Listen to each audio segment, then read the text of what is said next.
right? 3 things to measuring talent. What certifications do you hold? Are you willing to travel?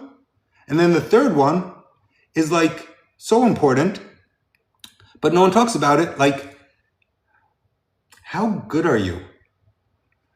And how good you are depends on because to get certified, you just need to have a basic competency, but how good are you?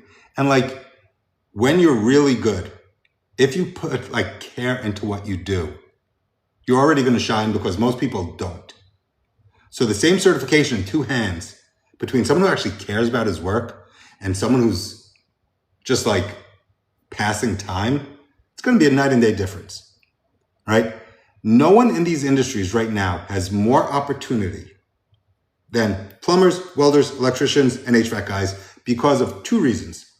1, everyone is retiring. Everyone is retiring out of this industry. And 2, there's now an increased demand for plumbers, electricians, welders, HVAC techs because of all the data centers that are being created. So not only do we have less supply, but we have more demand. And how do you solve that?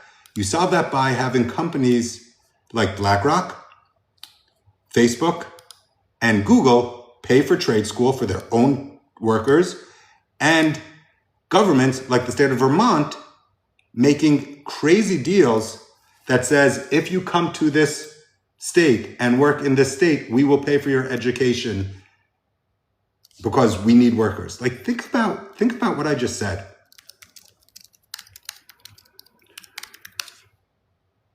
Three of the most powerful companies in the world. BlackRock, they're the largest asset manager in the world. Facebook, Mark Zuckerberg, believe it or not, he has all your freaking data. He knows more about human beings than anyone else in this world. And Google, they have your whole search history. They run the internet. Those 3 companies each have made a collective, uniform decision that we need more tradespeople in this world.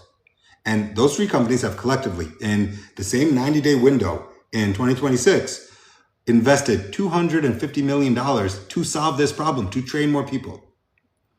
The state of Vermont did the same exact thing that these 3 massive companies did. The state of Vermont said there are not enough workers in our state, and to solve it, we are willing to pay for you to go to school in our state if you agree to work in our state for at least 1 year after you are certified. Now, here's the funny thing. If you choose not to work in the state of Vermont after you're certified, if you take their money, get trained in Vermont, but then say, I'm going to go back to Nebraska or I'm going to go back to Florida, you broke your side of the deal. So you have to give the money back. But here's the funny part. That money turns into an interest-free loan. So the state of Vermont will give you $23,000 to go to trade school, learn a trade. If you work in the state of Vermont for 1 year after you're certified, all good, yay, it's free. But if you get certified and then say, you know what, I'm going to go take a job in New York.